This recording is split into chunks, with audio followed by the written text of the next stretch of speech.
I'll tell you something, such was the success of the Supercross at Manchester that you have to really struggle to get a ticket in Sheffield. Excuse me. Hey, don't push it, will you? Trying to get in. Yeah, can I get in? So here we are in the Yorkshire city of Sheffield. We've travelled across the Pennines from Manchester, where of course we saw a superb performance from Mike LaRocco. He's not here this time. The big showdown though is going to be between Jeremy McGrath and Larry Ward. Last time they came together was right here in 1997, and Ward took the victory. McGrath wants revenge. And we all know what this lot wants.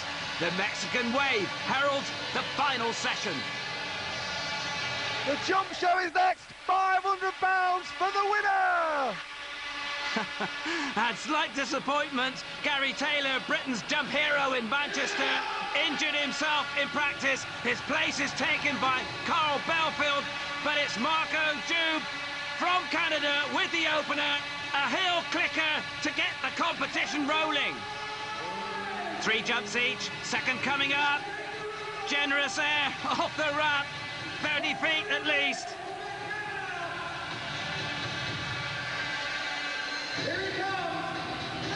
So, one final jump coming up around the corner, throttle wide open. Oh, and the crowd like that one too. More big air from the young Canadian, and that will take some beating. And it's Carl Belfield who's going to have a go, but with a huge disadvantage. The late replacement for Gary Taylor with half the power, just 125cc to get that bike airborne. Oh, the crowd are right behind him. Oh, and a bit of a double there for Carl. Unable to get over both jumps in one. He gives it 2 separate ones. Jump number 2. Oh, I'm not quite sure what they call that. Technically quite difficult. Just 1 foot on the bike over both ramps isn't easy. So he's doing okay. 3rd jump. And no hands. And holds it for the 2nd ramp. Now that's not easy either. Carl Belfield making up for the lack of horsepower with technically a pretty difficult set of jumps. It won't get the nod over Marco Dube, so it's all down to number 69, Stuart Flockard. He's got the power, and he liked that. So did the crowd. It's the hill clicker to click him off as well. 2nd jump coming up, and there's another new one. Well, looks simple enough. Flockard getting an awful lot of height on that one. But he'll need a very good 3rd jump. Oh, yes! A flat top, and that was a high jump. And it's good enough. John Hellam gives the nod of approval, and the crowd can celebrate a British victory.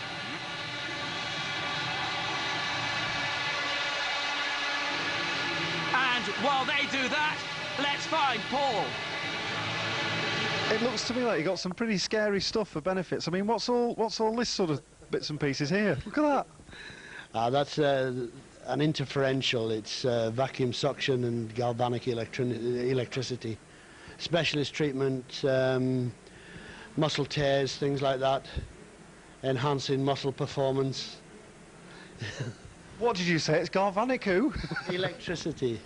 It's what? Pulsed electricity, controlled pulsed, working through a frequency so that we can work through the slow twitch or the fast twitch fibers, work through the pain frequencies to analgesic effect, warms tissues, softens tissues. Excellent piece of equipment. So Neil, why is it important for a Supercross rider like yourself to have access to a sports therapist like Rob here? It's great really because it's very cold outside and stuff, and when you come in, Rob can loosen you up and make your muscles all supple and stuff, which will help you when you go into the race. It's pointless going out there being cold because obviously you can have injury there. And the other thing Rob does, he also gets all the muscles working and stuff, so basically you're at your best performance when you get out there. And Neil Prince will need to be at his very best in the 125 International Final if he's to avenge that defeat at the hands of the Frenchman in Manchester. But once again, Roderick Thane proved to be a stumbling block out of the starting gate, and Prince was playing early catch-up.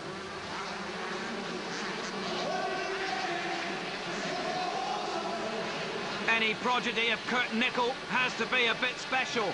And Roderick Thane is certainly that. His pulsating victory in the first leg of this two-hit championship was right out of the Maestro's top drawer. And no one in their right mind would bet against the youngster making it all the way to the top in the next couple of years.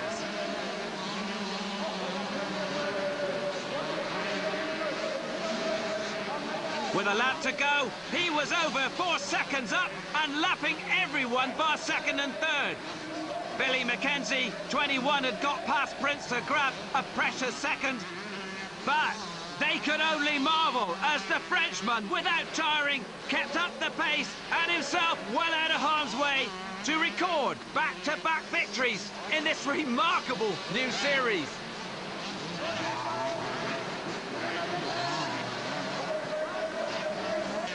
Elsewhere in the British Championship main final, Mike Brown, as a warm-up to the 250 International, gave the crowd a flavour of things to come with a comfortable yet spectacular win over Warren Edwards. Stuart Flockhart was third, leaving the national hotshot duo of Rob Herring and Neil Prince to slug it out in fourth.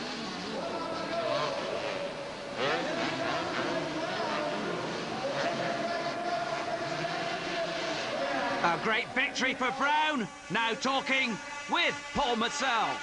I got a good start, and shoot, I didn't have really nobody to pass me and Warren Edwards. I think I had a few close corners there, but then I got the lead and just rode a smooth race and tried to save some energy for the main event. I was going to say, does it help or hinder you doing as much riding as you have planned to do tonight? It does, I think, to the main event. You know, them guys have been sitting here all day and got pretty much energy, but I think in another way it helps get track time and, you know, to ride the track instead of sitting here all day, and then your arms get tight when you go out there. But it works both ways, and yeah, I'm glad I rode the British Championship race. And the fans seem to really appreciate it too. Yeah, they was behind me the whole way, and that makes it a lot funner out there racing, and helps you go into the main race, and you know you've been out there riding and won a race. So yeah, it was good, not bad at all. I don't know about you, I'm absolutely shattered after that. Great ride by Mike Brown, he takes the win. Now the big daddy of them all. Excitement, enthusiasm, commitment, that's what these guys need. The 250 final, and they're lining up right here.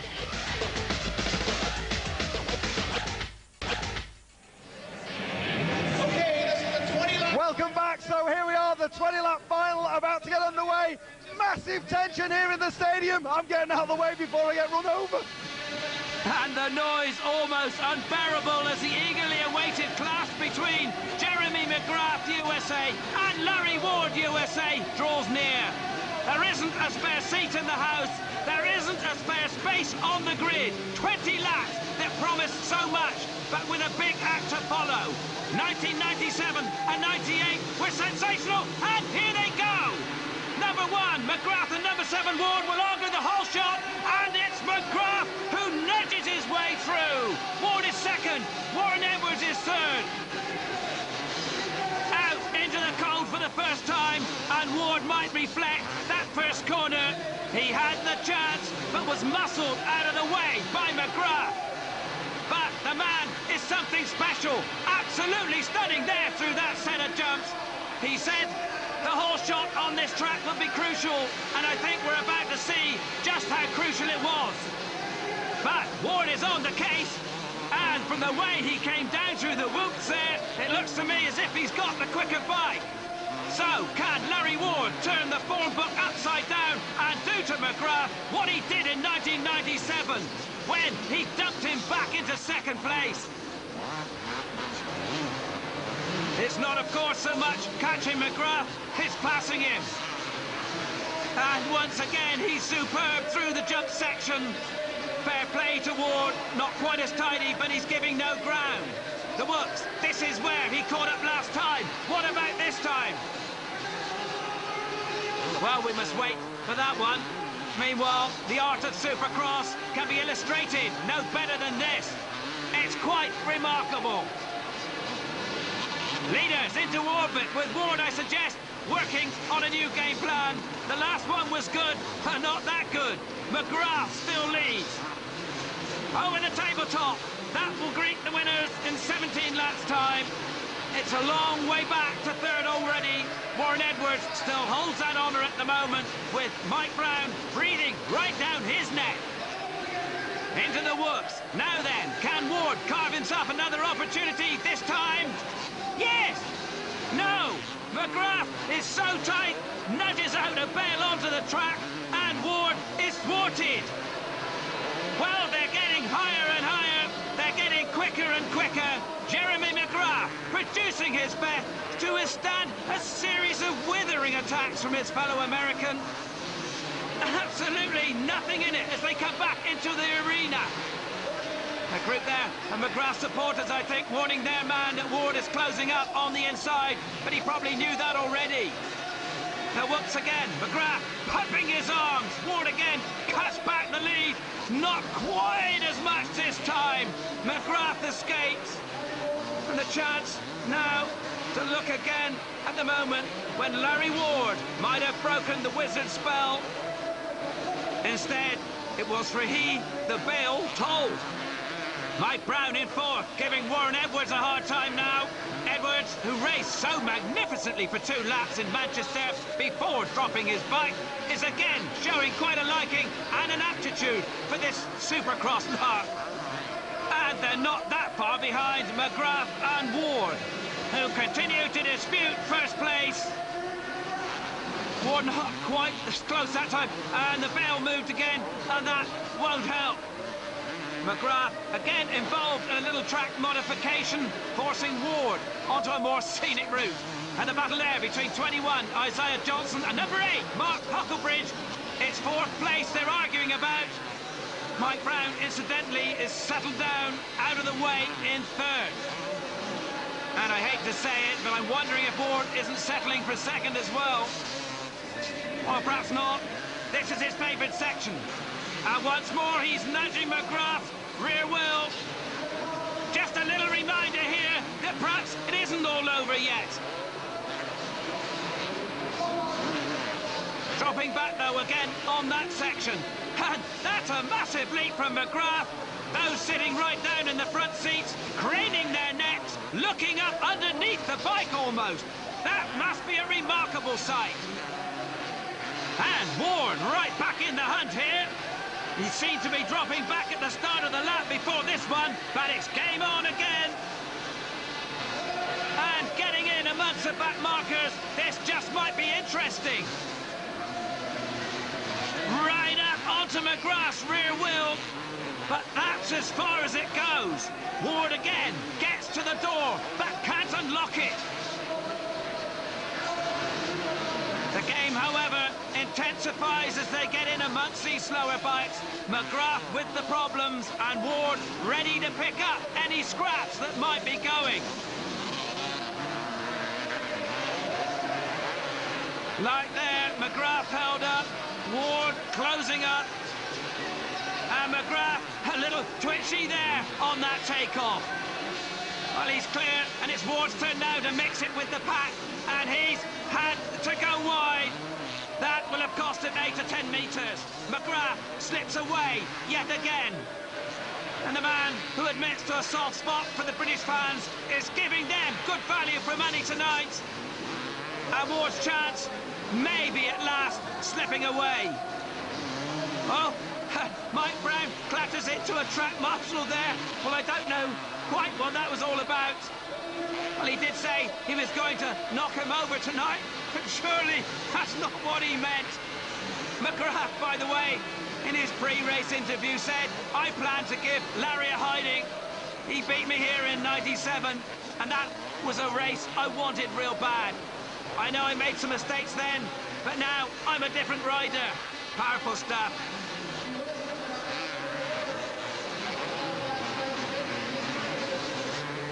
And here comes the track marshal's little moment again.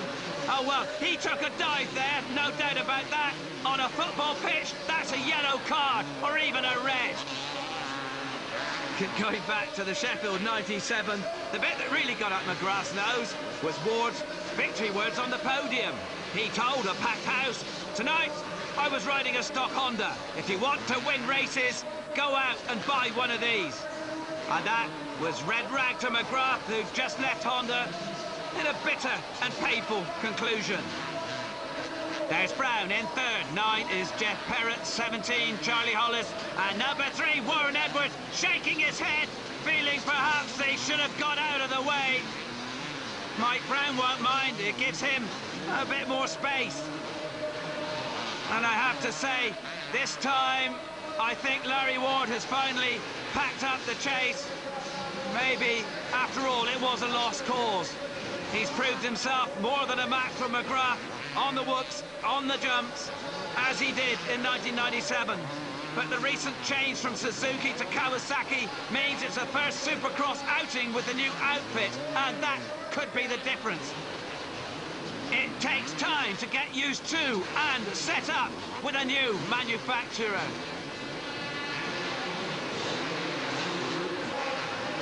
And carnage on the track here. Warren Edwards' precarious passage through the back markers has ended in tears, and he's still shaking his head. Not a happy man, our Warren. McGrath, with the same problem, negotiates his cleaner as he moves inexorably towards his penultimate lap, and a pretty convincing victory. In his 6 years with Honda, he notched up 6 titles. A slightly leaner year followed in the year after his move, but his #1 status has been restored following back-to-back American titles in 1997 and 1998. Ask who you like, who's the world's top motocross rider, and invariably his name is top of the pile. He is one of the sport's legends already, that's for sure. Race positions, incidentally, with a lap and a half to go. McGrath is first, Ward second, Brown third. Isaiah Johnson, number 21, is 4. Mark Huckabridge, 8, is 5th. Rob Herring, number 2, battling on in 6th. Warren Edwards, number 3, is going again, but now in 7th. Marco Juve, number 11, after that excellent start, is 8th.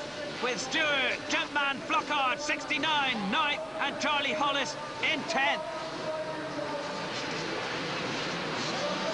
But it's a labour of love now, as they all begin to tire, apart from maybe the top 2 or 3, because here comes Mike Brown into the arena, as always, to the tumultuous tune of applause and horn blowing.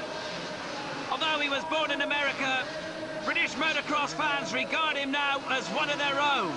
He lives in Britain, rides in the British Championship, and that is good enough.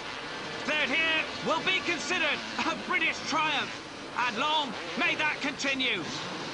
Meanwhile, moving swiftly by and lapping once again, number 69, Stuart Flockhart, who I'm sure will be quite happy now when it's all over. For no other reason, I hasten to add, than the fact I'm sure he's absolutely bushwhacked. The physical effort of travelling the track once is bad enough. 20 times is positively exhausting. McGrath probably won't even notice. The adrenaline now flowing on the final lap. Revenge is sweet over arch-rival Larry Ward. The gesture to the fans there says, I'm #1, and that's exactly how it is. Round the final bend, Jeremy McGrath rules and wins the second heat of the Alf International Supercross from Larry Ward and Mike Brown. While the margin of victory is impressive, the last time these two met here, it was a matter of inches. Now, it's almost half a lap. And no doubt where the celebration is this time. And that's how they finished up. No disgrace at all to the British squad, just short of match practice. It is a different ball game indoors, and the Americans are very good at it.